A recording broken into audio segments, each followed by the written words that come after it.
Atom bombası sende, sistem komple sende, dünyayı sen yönetiyorsun. Doğru mu anlamışız abi? Ne abi? Peki bu senin için zor olmuyor mu abi dünyayı yönetmek? Peki abi Sedat Peker'e ne söylüyorsun şu an için? Dedi kapışalım nasıl istiyorsan. Senin şakan yok, benim de şakam yok. Sende koruma dolu. Bendekiler de koruma. Bendekiler de silah taşıyor. Ben sıktıramaz mıyım? Ben sıktıramayacağım, bu mesleğin içine niye girdim? Ben sallallahu ekberim ya.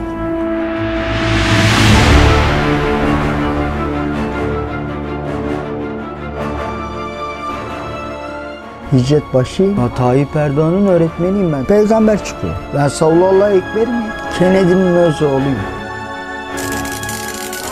Yer altında olmaya devam edin. Evet efendim, yer altına hoş geldiniz tekrardan. Ben Muhammed Bahçecik. Bu hafta çok özel bir konukla, Türkiye'nin tanıdığı, Türkiye'nin şaşkınlıkla dinlediği Cihangir Kennedy ile birlikteyiz. Abi hoş geldin. Hoş bulduk abi. Abi herkes seni konuşuyor ya. Konuşsun sorun yok. Neyse konuşsun. Vallahi senin var bir sırrın ama nedir o sır merak ediyoruz. Bizler de tam bu maksatla yanına geldik abi. Bizi kabul ettiğin için teşekkür ediyoruz. Eyvallah. Teşekkür ederiz. Biz de teşekkür ederiz. Herkese sevgilerimizi, saygılarımızı göndeririz buradan. Ben 33 TM 01 Cihangir Göktaş, Birleşmiş Milletler.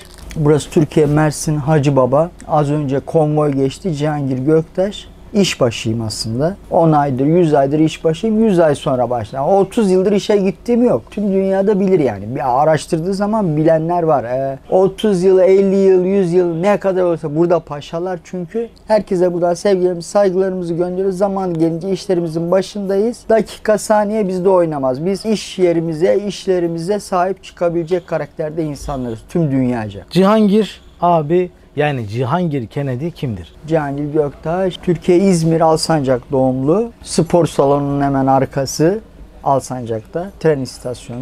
Oradaki hastanede işte doğum, anne baba Saime Göktaş, Osman Göktaş. Elazığ nüfus kütük. Almanya'da çalışmışlıkları var. İstanbul Beyazıt'ta Berlin kıraathanesi var. Kıraathaneleri var. Emekli. Askerliğimi Edremit'te yaptım. Rahmetli oldular. İstanbul Kazlıçeşme'de mezarlık. Daha sonra çıktım geldim Türkiye Mersin'e yerleştim. Antalya'da kaldım. Öyle bir. Peki kaç yaşındasın Cihangir abi? 1972 doğumlu. 72 doğumlusun. Merak ediyoruz. Ankara seni buldu mu? Ankara beni bulmak istese bulur. 06 plakalı arabalar geziyor. Hepsi kendi adamları, aileleri, aile çevresi rahat rahat bulurlar. Bulamazlar demiyorum. Kennedy ile akrabalık bağınız var mı? Kennedy'nin öz oğluyum. Öz oğlusun. Benim babam öz oğlu. Cihangir abi, geçimini nasıl sağlıyorsun abi? İşte yağlı boyacılarda çalışıyorum, gözüküyorum ama var yani çalışırım, çalışmam. O sabah akşamına kadar dururum. Yok demezler yani, iyi insanlar. Orada işte idare ediyoruz, durum öyle. Yani belli bir işin yok değil mi abi? Ne gibi? Sen sürekli gidip sabit çalıştığın bir iş var mı? Şu anda. Hı. Yok. Peki abi, maddi imkanlar nasıl sağlanıyor? Eğitim madencilik var. Ben eğitim madencilikten her yeri karşılıyorum. Kendiminkini de karşılıyorum. Etiyle karşılayabiliyorum. Etin madencilik size mi ait? İstanbul Aksaray. Kendi işleriniz yani. Evet kendim. Bir günlüğüne Cumhurbaşkanı olsan ne yapardın ülkede? Vallahi bir gün Cumhurbaşkanı olsam ben korona nedir? Koronayı bulmak, tespit ettirmek isterim. Başka da bir şey yok. Devletin mesela bazı yerlerinde çalışma yapar mısın abi? Bakanlarda değişiklik yapar mısın mesela? Beğenmediğin şeyler illa vardır. Ben makam değişikliği sevmiyorum. Ben direkt işe almayı seviyorum. Makam değişikliği yerine hepsini işe alırım tüm Türkiye'yi. Maaşlı. Nereye? Cumhurbaşkanlığına. Konuyu çözmeye çalışıyoruz. Hepimiz 50-50'yiz, sıfırdayız. Sen koronayı çıkartamazsın, mümkünatı yok. Kanda ne tespit ettin bize bir ispatla lütfen. Yani nedir biz de anlıyoruz, anlamıyor değiliz. Sen ispatla, anlat durumu biz anlarız yani. Sağlık Bakanlığı olarak korona bu nasıl bir konuydu, geldi geçti mi, gelip geçecek mi pek anlayamadık yani. Abi insanların sana karşı tepkisi nasıl? İyi, normal. Güzel, seviliyor musun ülkede? Normal. Herkes seni takdir ediyor dışarıda değil mi abi? Normal. Dünyanın her yeri normal. Buradan gitsem de gitmesem de normal yani. Ankara neden sizi bulması lazım? Ya Ankara beni bulsun, benim sorunlarım büyük ama bilebileceği bir şey midir değil midir ben demedim. Bahçelievleri de ben anlatmadım. Ama sen özel jetlerle her 15 dakikada bir İtalya'ya gidiyor musun geliyor musun diyen olmadı ama denir yani arkadaşım, konu ağır konu. Bu jet olayıdır. Hosteslerin bir ceketinin ucundan başlıyor, yağ olayından kakosuna kadar gidiyor. Yani ciddi bu devleti yönetmeyi mi düşünüyorsun yoksa şakalaşmayı mı düşünüyorsun, el şakası yapmayı mı düşünüyorsun dış devletlere? Bize bir belli et lütfen. Bugün bize sırlarından bahseder misin abi? Ne gibi sırlar saklıyorsun? Sırlarım yok. Benim sırlarım yok da şimdi sen 20.000 tane ben özel jetle şu an havalimanına yanaştım diyelim. Geceden bende uzaktan kumanda var. Havalimanın ışıkları yanabiliyor, kapatılabiliyor. Sen bendeki kararı nasıl karar verebiliyorsun? Bunu bana bir öğretebilir misin? Bu koronayı koydun ortaya ama koydunuz da 20.000 tane bu 1999 tane olunca konu bende. 21.1'de ben evde mi olurum, iş yerinde mi, arabada mı? Korumalarım bile karar veremez. Biz bu 20.000 tane uçakta kiminle oluruz, kimle olmayız buna ben karar verebiliyorum. Hepsi de senatör. Bu Ankara'nın yapmaya çalıştığını öğrenip bana bildirsinler lütfen. Abi korumaların mı var gerçekten?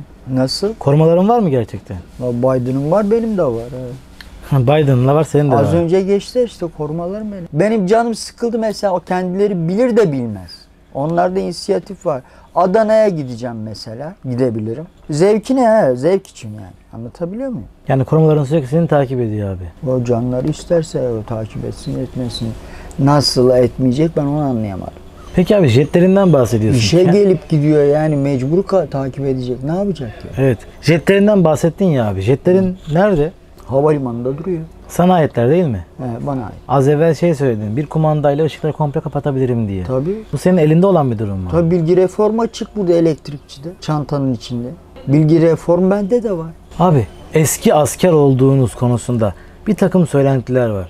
Bu doğru mu? Eskiden asker miydin abi? Clinton'a da bu sorulmaz, Biden'a da, ama tamam siz benim aile çevremsiniz. Tüm Türkiye. Ya eski asker derken ben anlamıyor değilim değil konuyu da. Konu ağır, derin, dip konu. Şimdi asansörün önüne gelmişim, ben CIA'ya gireceğim. Senatörlerleyiz, parlamenterle. Eski asker misin değil misin? Beni alır mısın içeri, almaz mısın diye bir şey yok ama İSLİP'in kendisiyim ben. Düdüğün kendisiyim yani. Düdük nedir? Düdüktür. Bina olduğu gibi düdük. Gelenler gidenler düdük. Düdüğün kendisiyim. Şimdi sen ne yapabilirsin ki? Ben girerim de çıkarım, yatarım uyurum da içeride. Ben izin vermişim, ömür boyu yatın uyun. İstersem yatırıp uyutmam da. Gönderirim yani, yatak ranza vermek zorunda. Askeri ranza, künye üzerinde uyutmaya mecbur değilim ki CIA'nin içinde.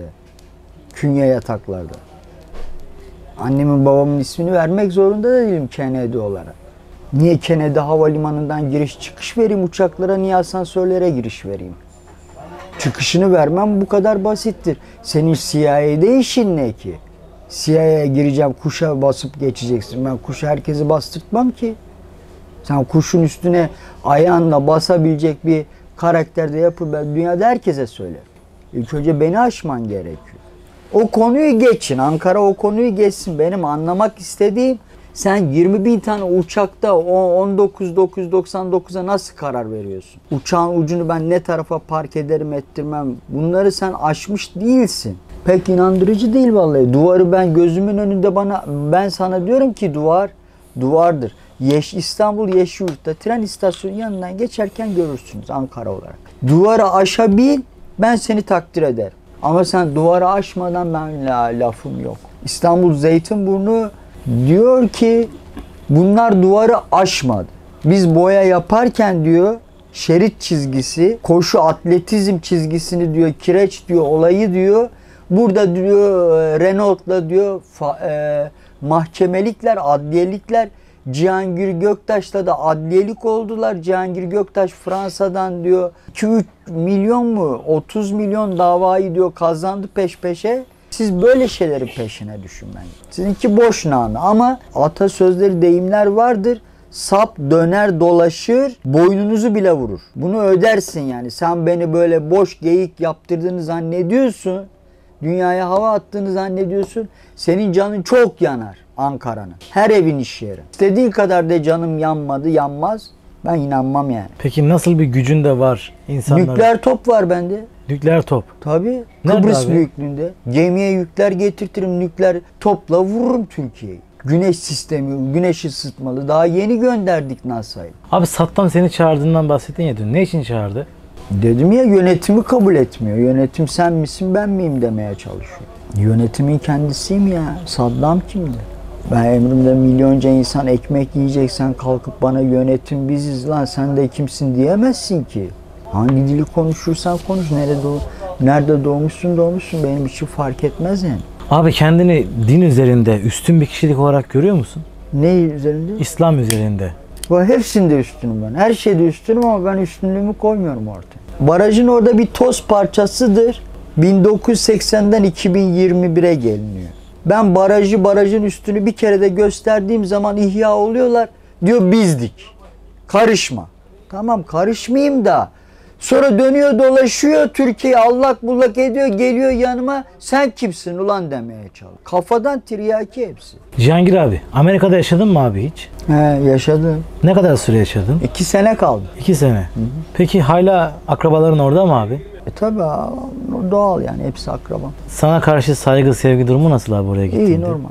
Güzel karşılıyorlar mı? Ülkeye girip ben trafik sinyalizasyonunu bir günde ben Amerika'da yaşıyorum deyip değiştirmiyorum. Ben Tarkan mıyım değil miyim deyip sahne almıyorum. Ben Beyaz Saray'a helikopterlerle girip çıkmıyorum. Ben sinevizyonlara uzanmıyorum. Ne bileyim aksiyon hiçbir konuya uzanmaya çalışmıyorum. Miami'den sürat tekneleriyle girip Michigan'a kadar tekneleri uzun araçlarla çektirip falan filan. Biz Amerikalıyız ayağı yapmıyorum. Yani ben Amerikalı yaşamaktan çok iyi anlarım. Amerikalı kadar anlarım yani anlayamam değil ama 2 sene kaldım Amerika'da kaldım. Sonra Texaco falan çalıştım. Amerika'da çalışmadım.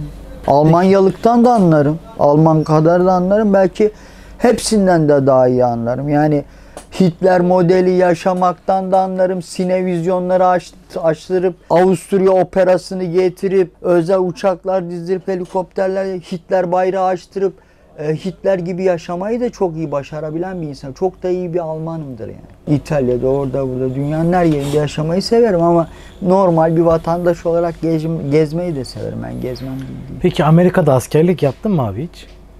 Dünyanın her yerinde yaptım. Askerliğim geçen. Peki hangi kademede askerlik yaptın Amerika'da? Hepsi Manisa Balıkesir'e döndü. Ya Amerika'da da Balıkesir'de mi yaptın? Hı? Nasıl oldu abi o iş? Amerika'ya mı gönderdiler seni? Babamla işe gidiyordum. Unuttukları çok şey var. Yani hem dedemin emrinde yaşayacak, doğdu doğalı, babam annem dahil. Hem ben işe gideceğim. Hem imza vasiliklerini alabiliyorum, verebiliyorum, vasilimi verebiliyorum. Hem sen beni askerden saymayacaksın. Gelenler kim peki? Gelenler de asker. Yanlış konuşuyorum. Sen bir Türkiye insanı askere buraya getiriyorsun, ofisime, yazanıma asker edebiliyorsun. Beni niye askere almıyorsun peki? Yaşım tutuyor. Askeri üniversitede okuyorum. Rektörüm. Roçentim. Sen beni nasıl almamazlık yaparsın ya? İmzam parmak iziyle zaten giriyorum çıkıyorum her yere. Şikesizim. Öyle şey olur mu ya? Hem benden istifade edeceksin şikayetsizden hem beni asker göstermeyeceksin. Olamaz ki öyle bir şey. Kendime tezkere de yazarım, sinüs de yazarım. Genelkurmay mısın? Yani şimdi hem sinüs defterlerini bana sen ana ham madde yaptırttırabiliyorsun. Defterler geliyor. Hem annemin babamın kasalar, sinüs kasaları. Hem herkesi yazacağım hem oraya koyacağım. Ben anlamadım vallahi. Sizin akıldan zorunuz mu var? Hem tezkerelerini yazacağım. Hem kendimi ben için öyle saçmalık olur mu ya? Ben hiç duymadım. Abi genelkurmay mısın? Ya ben sırt sırta genelkurmaylıkların arkasıyım yani. Sırt sırta olan insanım. Hepsi silah arkadaş. Silah kullanmayı iyi biliyor musun abi? Onlar kadar becerebiliyorum. Duvarın arkasının önünü ben öğrettiğime göre onlara şikesiz. Benden istifade ettiklerine göre o duvarı nasıl geçtiğimi bile gördüler ama o da şüpheli. Görmeye tenezzül ettiler mi etmediler mi? Duvar dediğimde Mersin Oteli gibi aslında. Yani şimdi duvar dediğim Elvanlar gibi bir yer. Uzaktan yakınından bakıldığında Elvanlar gibi gözüküyor.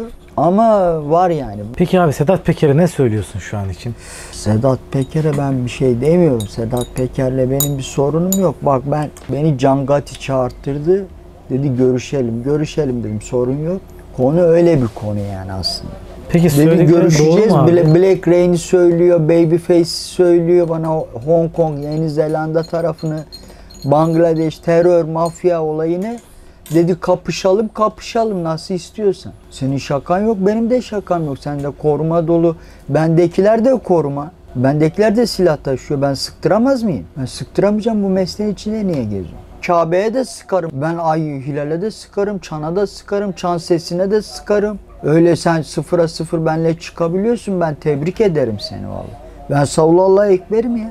Öyle bir şey ben daha hiç duymadım. Sen ezana çıkacaksın, sıkabileceksin. Genel kurmaylıklarla iğreyeceğiz, döndüreceksin. Bir de tüm dünyaya o gün ekmek yedireceksin. Helalden, şikesiz. Benle de 0'a 0 çıkacağım. Ben senin alnını karışlarım vallahi. Abi askerliğini nerede yaptın? Edremit'te yaptım, Balıkesir'de. Balıkesir Edremit'te. Peki nasıl geçti abi askerliğin? Biraz bahseder misin? Vallahi komutanlar kraldı, paşa hepsi. Güzel askerlik yaptırdı. Kaç ay yaptın toplamda? Honda, Seyrix, her gün Ayvalık, Sarımsaklı'daydık. Denize giriyoruz. Kızlar. Abi koronavirüs nasıl çözülür sence? Korona vallahi çözülür çözülmez. Koronada bir şey yok. Kan testini istiyoruz. Kan testinde 0'da bize teslim edemiyor. Nasıl teslim edemiyor ben anlamıyorum. Yani şimdi benden 3 yaş büyükleri var. Hepsi paşa. Bunlar benden 3 yıl önce doğmuş. Bunlar işi bilmez yani işi bilmiyor olurlar mı? Olamaz. Anlatabiliyor muyum? O kadar çok şey biliyorsun ki abi. Bunları niye öğrendin? Ya bunlar niye öğreniyor? Ben de onu soruyorum. Yani sen niye jetlerin peşine düşesin? Jetlerle gidilip gelinmesine ne bileyim yani. Bu kadar jet merakı nereden çıkıyor? Bak havalimanında ben yer bulamıyorum. 1980'den beri yer yok. Uçağımı park edeceğim ya hangarlara koyacağım. 3 tane, 5 tane, 7 tane. Hangarda yer yok. Yer. Ya yine Ankara'dan mı kız alalım yani evlilik yaşayalım da rahata çıkalım ya. Siz onu mu istiyorsunuz? Bize söyleyin açıkça belli edin bilelim. Hapishaneye girdiğinden bahsetmişsin. Hapishaneye gerçekten girdin mi? Girdim abi burada ben yattım İzmir Ege Ordu cezaevi işte. Neden yattın abi? Firardan yattım. Firar ettim. Neyden firar ettin? Askerlikten mi? Kümenden firar ettim işte askeriyeden. He. Bana dediler eve gidip gelmeyeceksin öyle bir durum yok. Askerlik yapıyor sen de askerlik yapacaksın. Ben canım sıkıldı çıktım. Çıkmaya gittim olur yani. Kaç ay yattın abi Ya toplamda? Taksim'de de yakalandım ben büfeye girerken Taksim'de yiyorum içiyorum geziyorum. Uyuşturucu çevre içiyor biz de içiyoruz. Alkol bende yalan olmaz neyse koy. Balıklı rum falan tedavi. Ametem öneriyorlar. Ben de diyorum bırakacağım hani içmeyeceğim. O zamanlar öyle denk geliyor. Taksim'e bir baktım jandarma inzibat dedi alıp götürürsen. Dedim tamam canınız sağ ol. Abi hangi ülkelere gitti şu zamana kadar? Hepsinde bulundum normal. Tüm dünyayı gezdin yani öyle mi? Gitmediğin ülke var mı abi? Ya dünyada çok insan gezdi dünyanın her yerini. Pasaportlarını kimliklerini teslim etti. Bizde de aynı. Peki abi senden pasaport ve vize istiyorlar mı giderken? İster istemez değil. Pasaport da soruyor vize de soruyor. Cezaevi hayatın nasıl geçti? İyi normal. Herhangi bir sıkıntı Televizyon, yaşadın yeme, içme, mutfak. Dışarıya çıkıyorsun böyle volta atıyorsun. Tahta böyle ranzalar var oturuyorsun böyle kıraathane modeli. Yani uzun tahta böyle anlatabiliyor muyum? Yan tarafı böyle yan geliyor. Sırtını ver o güneşi seyret. Müzik dinle. Git içeride yat uyu. İstediğin gibi rahatsın yani. Peki abi Cumhurbaşkanı Recep Tayyip Erdoğan hakkında ne düşünüyorsun? Ya, Tayyip Erdoğan'ın öğretmeniyim ben. Tayyip Erdoğan'a kötü bir şey düşünmem. Siz mi eğitim verdiniz Tayyip Erdoğan'a? Tabii. Yani anaokulu gibi sektörden, parlamentodan yani. Anaokulu durumundayken aldım ben onları lise 1 terk durumuna getirdim. Askeri üniversite dahil. Daha ne yapayım? Biden'la da Tayyip Erdoğan çok da iyi arkadaştı. Miami'de, Kaliforniya sahillerinde çok yiyip içip gezmişlikleri var. Eski öğretmenleri Thatcher'dı. Thatcher. Thatcher'dan devraldım ben. Abi dün dedin ya ben peygamberim diye. Thatcher'ın da öğretmeniyim ben. Tahta geçmesine ben izin verdim. Abi bütün sistem senin elinde mi? Sistem bendeydi. Sistem CIA olmadan çıkamaz oraya. Çan var çünkü. İngiltere'deki saat kulesini o çanla geçemez. CIA'yı sen GIA'yı geçemezsin çünkü Chicago var. Chicago izin vermez, askeri üniversite. Askeri üniversitenin de başındaki insan benim. Ama öğretmeniyim. Öğretmeni olduğum için de izin verdim yani. FBI da senin elinde mi? Tabii bizde, hepsi bizde. Abi dün peygamber olduğundan bahsettim. Biraz açabilir misin o konuyu? Ya Greenwich'ten tespit ediyorlar, pusula beni gösteriyor. Pusulanın ucu. Peygamber çıkıyor. Ben de kabul ettim dedim. Zaten ben misyonu üstlenmiş götürüyorum zaten. Peygamberin görevi de aynı, onun görevi ona. Dedim tamam siz bilirsiniz, fark etmez. Dedim maaş olayını da dahil ediyoruz dediler. Ben de kabul ettim, olur yani, konu bir şey yok.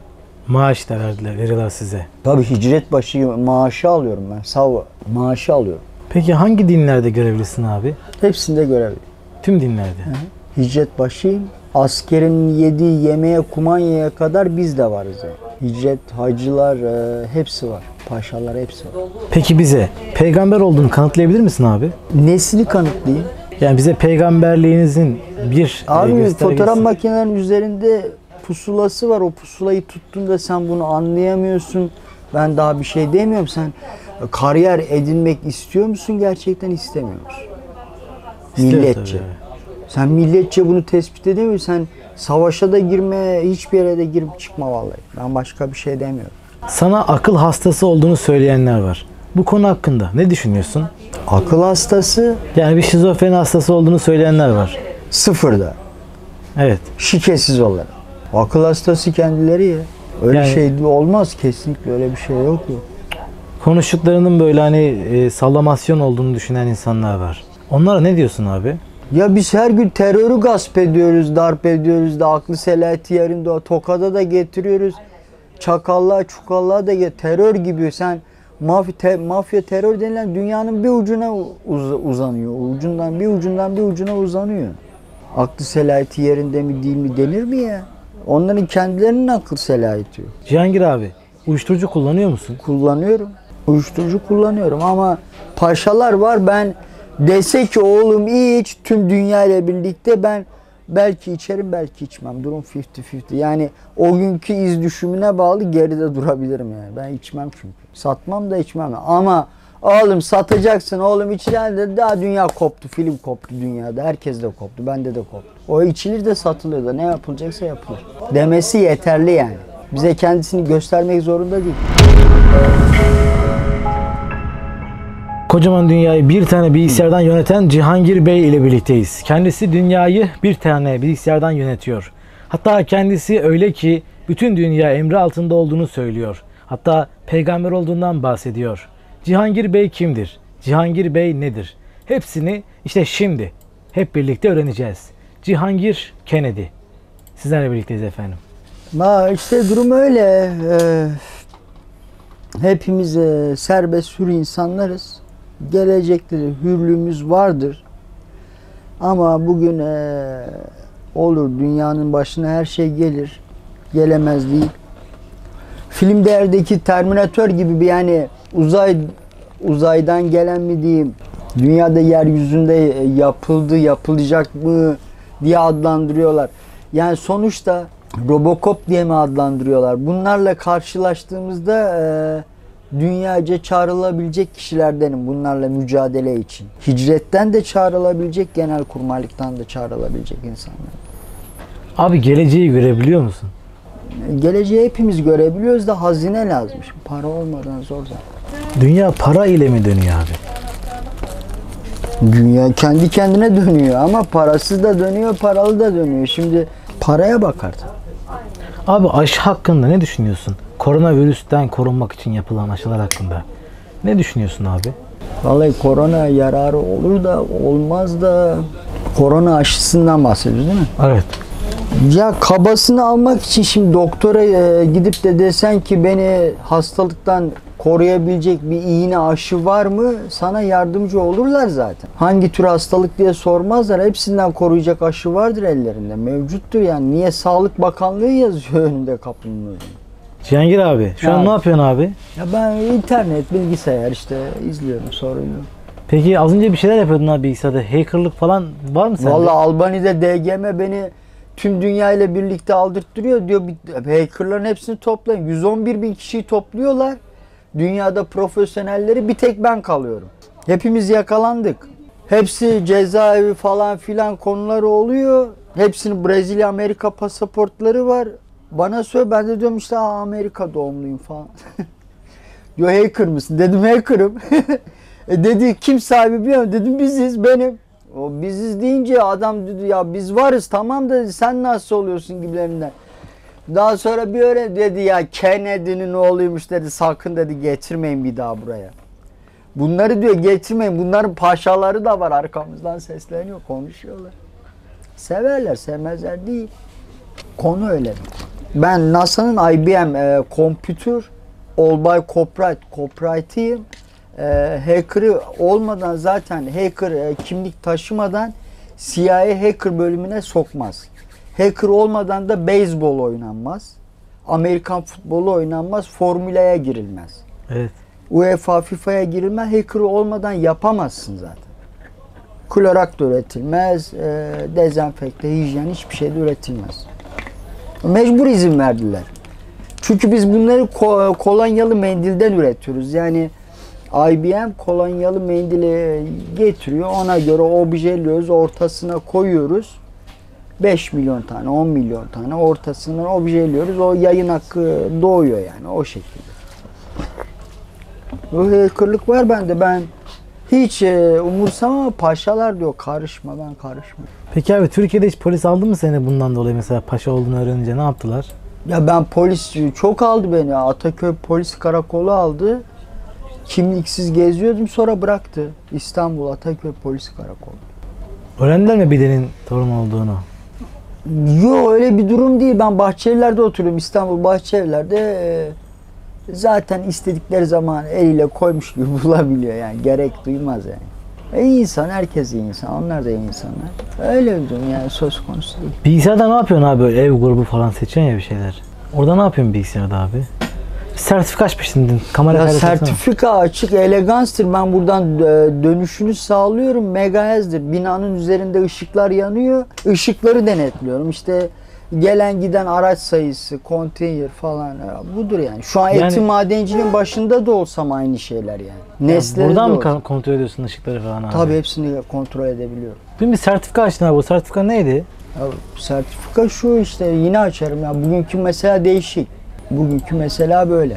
O kodlarla ne yapıyorsun abi? Ya bu kodlara göre üretim var. Şimdi ona göre hacıların tavafını ilgilendiriyor. Allah Allah. Tabii. Ayak sayısı, ayak kokusu mesela. Benimki, seninki, doğduk doğalı biz buradayız, artık tavaftayız. Bizimkisi geçerli sayılıyor. Tüm dünyadan para topluyoruz, paramızı yatırıyoruz, sertifika haline getiriyoruz. 10 haftada bir aynı rakamlar aynı mesela. Veya 3-17 yılda bir aynı. Birbirimizi tanıyabiliyoruz. Sen yurt dışına gidip gelsen mesela birbirimizi hatırlayabiliyoruz. Senin ayağına bir çakıl taşı gelse benim buradan haberim olmaz olur mu? Olur. Rakam değişik geliyor çünkü. Basit de biraz karmaşık geliyor değil aslında. Ya buradan sen Ya dünyadaki... bunu kumar makinalarında veya kumar masasında döndürebilenler de var yani, karşılıklı oturup. Tabii olmaz ama Biden mesela, ben oturayım yarınki sertifikayı döndürür yani. Elini takip etmiyor olsam yarınki sertifika mı, bugünkü mü, dünkünü mü döndürüyor onu da rahat rahat anlıyor yani. Hem de 135 devletlik milletlik. Hangi devleti milleti ili olduğunu sen onu konu, kurupiyerden daha tehlikeliler hepsi. O küçük kurupiyer adamları ya. Var yani, yok değil.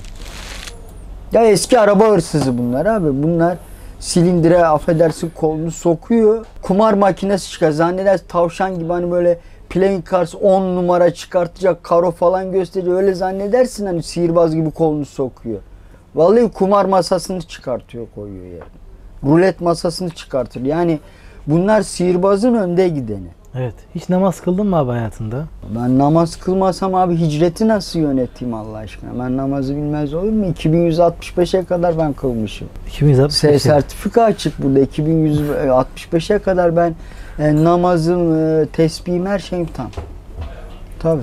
Sürekli ibadet yapıyor musun abi? Seccadem tam. Vallahi ben ibadeti severim. Ya kendime bir ada bulurum, Kanarya gibi. Çekilirim ya, 10 ayda 5 ayda ben dünyayı sıfıra sıfır da çıkartırım, egale de ederim. Yani zarar görmeyecekleri şekilde. Severim yani ibadeti, Allah'la bir olmayı severim yani. Ama onun yeri ayrı, Las Vegas'ın yeri ayrı, Formula'nın yeri ayrı, hepsinin yeri ayrı. Yani tıbbı da severim mesela. Orada da ben Allah'la bir olup yani Allah'la bir yaşıyormuş gibi, Allah'la hani aşağı sümme aşağı bir yaşanmaz ama Allah'ı hissederek yani, anlatabiliyor muyum? Allah nerede? İşte gökyüzünde. Biz yeryüzünde yaşıyoruz. Yani hissederek yaşamayı severim yani. Evet. İnsanoğlu, insanlar hayrını gördükten sonra niye yani olmasın? Anlatabiliyor muyum? Abi Kabe'de tavaf yapılıyor dedin ya. Tavafları kontrol ediyorum buradan dedin. Sen buradan kendin mi kontrol ediyorsun Kabe'deki sistemi falan da? Ama ben gizli odayım yani, hem de Etap Marmara'nın üst katı gizli odayım. Buradan ben Kabe'yi de denetleyebiliyorum. Vatikan'ı da, hepsine de ulaşabiliyorum. Bütün hepsi elinin altında yani. Yani tüm dünyada bir savaş esnasında acil bir durum olsa vuramayacakları bir yer o Etap Marmara'nın üst katı. Tüm dünyanın her yerini vururlar. Vuramaz da vururlar yani. Etap Marmara'nın üstünü vuramazlar. Çünkü ben oradan her yeri yönetiyorum yani. Anlatabiliyor muyum? Bütün sistem sana bağlı. Tabii bana bağlı. Atom Yani Beyaz bombası- Saray'ı vur, Pentagon'u vur, anlıyorum. Dünyanın her yerini vur, Ankara'yı da vur, Genelkurmay, orayı vuramazsın yani. Atom bombası da mı senin elinde abi? Atom da bende tabii. Sen- Bende olmasa da atom satılmaz burada içecek halinde. Vallahi eliyle koymuş gibi bulurlar, bulamaz değil. Evet, bu arada Hem Mersin'de muzlu atom süt hem atom hem valla DGM bırakmaz insanı peşinden, gel arkadaşım sen ne iş yapıyorsun Allah aşkına. Atom bombası sende, sistem komple sende, dünyayı sen yönetiyorsun. Doğru mu anlamışız abi? Ne abi? Peki bu senin için zor olmuyor mu abi, Hı. dünyayı yönetmek? Yağlı boyacılara gidip geliyorum, Alaaddin Bey var, Alaaddin Bey'in yanına geliyorum diyeceğim. Kendileri başarıyor, bize diyor tamam başardı, işte odur ha. Aslen nerelisin abi? İzmir. Köken İzmir. Hı.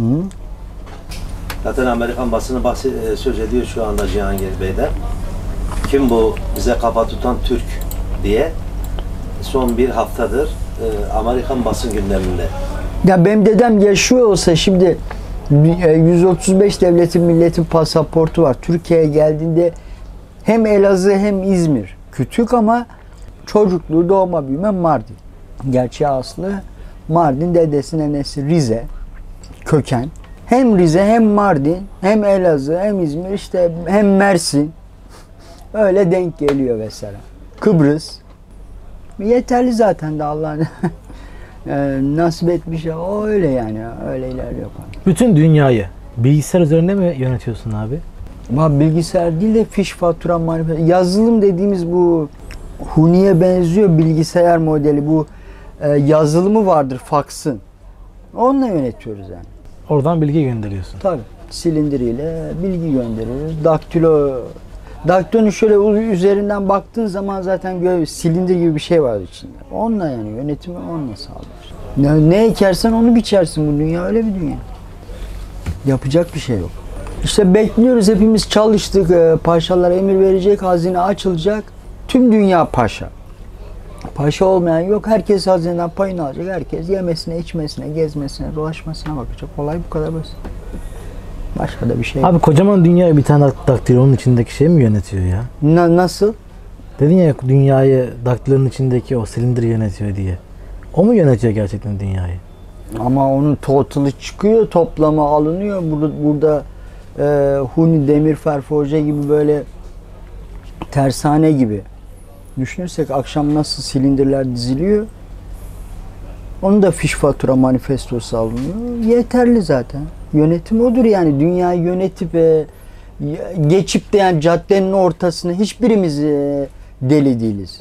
Hepimizin aklı selayet yerinde. Dünyayı ben yönetiyorum. Ben cadde kordonizedir. Buradan direkt yukarı çıkılıyor. Zaten halk yukarı çıkıyor. Caddeden yukarı. Dünyanın her yeri aynı. Dünyayı yönetmek nedir? İşte yardımcı olmak, kendi payını almak, kenara çekilmek. Budur yani. Ama ünlülük arıyorlarsa konu farklı. Ünlülük öyle o kadar basit bir şey değil. halkı push eder yani. Hakikaten itmeye, itici duruma getirdikten sonra baş edilmez bir hal alır. Bu çantadır. Bunlar çanta. Halka sen aşı yaparsan 70 milyon insana 10 aydır saatli bomba, canlı bomba, bilmem bombadır falan filan psikolojisi etkilenir, push eder. Ama hiçbir şey karıştırmıyorsun halkın arasına, çanta, bavul, hiçbir eşya unsuru karıştırmıyorsun, o zaman konu farklı konu. Evet efendim, şu anda da Cihangir Bey'in yanında, Cihangir Bey'e yardımcı olan, yani Cihangir Kennedy'nin arkasında bir dağ gibi duran, dükkanında sürekli tutan, dükkanında sürekli ağırlayan, daha doğrusu Cihangir abinin bir nevi dostu, bir nevi arkadaşının yanındayız. Kardeşi. Alaaddin abi, sen Cihangir abinin yakın dostusun, yakın arkadaşısın. Sana birkaç bir şey danışmak istiyoruz abi. Tabii, buyurun. Cihangir abiden memnun musun? Çok. Çok kral bir adam ya. En azından bilgilendim. Bayağı bilgi dolu bir adam. Ansiklopedi, yürüyen ansiklopedi. Değil mi abi? Peki seni de böyle dünya işlerine karıştırıyor mu abi? Dünyayı yönetiyor ya buradan. Şimdi hayır, o kendi bilgisinde, tarzında, ben kendi tarzımda işte iş yerini yönetiyorum, hediyelik eşya sektörü. Bununla beraber bir abi, bir kardeşiz yani. Hiç ben bir kardeşimden farklı görmüyorum. Aramızda 5 yaş var, onun için kardeş dedim yani. Cihangir çok güzel bir insan, çok bilgili bir insan, Kral kral. çok kibar bir insan. Cihangir'i anlamak çok zor bir sanat. Kişi eğer Cihangir'i tanımışsa olay bitmiştir diyorum. Öyle mi? Ama bitmiyor. Tanıyamıyor kimse. Her gün bir özelliğini yakalıyorum. Her gün bir bilgi sahibi oluyorum. Ben ayrıca kendim de müzisyenim. Evet abi, biraz da ondan bahsedelim. Müzikle ilgileniyorsun bir yandan, doğru mu abi? Evet, bestekarım, MESAM üyesiyim. Sağ olsun devletimiz bize bu pandemide ufak da olsa yardımlarda bulundu. Az demiyoruz, çok demiyoruz, kanaat ediyoruz. Allah devletimizden de razı olsun diyorum. Müzikle uğraşıyorum, beste yapıyorum. Hatta komutanla ilgili bir beste yapmışım. Dinleriz abi. Şu an söylemeyeyim, o biraz özel bir konuya gireceği için çok güzel 2 sene içerisinde ben kendisini okuyarak, çözerek, dinleyerek, hareketleriyle olsun, tavırlarıyla olsun, kişiliğiyle olsun, tanınmışlığıyla ilgili olsun, böyle bir 13-14 mısra yazdım. Peki abi, komutan lakabını sen mi koydun? Komutan lakabında bir kişiliğe sahip. Yani bir yürüyüşünde bir komutan esaleti, bir arabadan inişi, komutan inişi. Yani bunu normal bir insan oyun içi yapamaz. Konuşması, uslubu, bilgisi, kültürü, yani. Ne oldu? Ne oldu? Ama hakikaten bir paşa, bir komutan görüntüsüne sahip. Kaliforniya'daki paşalar gibi aynı, böyle yazın geziyor. Hiç vallahi başarıyı yakalamış. Çok teşekkür ediyorum. Eyvallah ya. Dünya umurunda değil ha. Vallahi başarılıdır ha. Cihangir gibi bir insan gerçekten Türkiye'ye mal olmuş. Çok zeki ve dahi diyorum ben. Ülkemizde kazandırılması gereken birisi değil mi abi? Kazandırılması gerekir. Yani ülke olarak bilgisine sahip çıkalım. Kendine de sahip çıkalım diyorum. Çünkü bu abi bunu kaparlar, götürürler. Türkiye'de yaşıyoruz. Maalesef iyi beyinlerimiz Türkiye'de kalmıyor. Neden benim ülkemde güzel bir beyin varsa benim ülkeme hizmet etsin? Benim ülkemin insanları faydalansın. Elbette tabii. Alaaddin abi, teşekkür ediyoruz. Ne demek? Öncelikle Yeraltı film ekibi olarak ben sizlere teşekkür ediyorum. Kaliteli, güzel işler çıkarıyorsunuz. Allah razı olsun. İnşallah bununla beraber sırt sırta verdik. Beraber daha güzel işler çıkaracağız. İnşallah. İnsanlarımıza- Cihangir abiyi sana emanet ediyoruz. Sizi de Allah'a emanet ediyoruz. Allah abi. razı olsun. Allah razı olsun. Çok sağ olun. Çok memnun teşekkür oldum. ediyorum. İyi yayınlar diliyorum. Tekrardan buluşmak ve görüşmek ümidiyle. Hoşça kal abi. Allah'a ısmarladık. Dünyaya söylemek istediğin bir şeyler var mı abi? Valla bende present uçak var. Dünyada binmeyen kalmadı.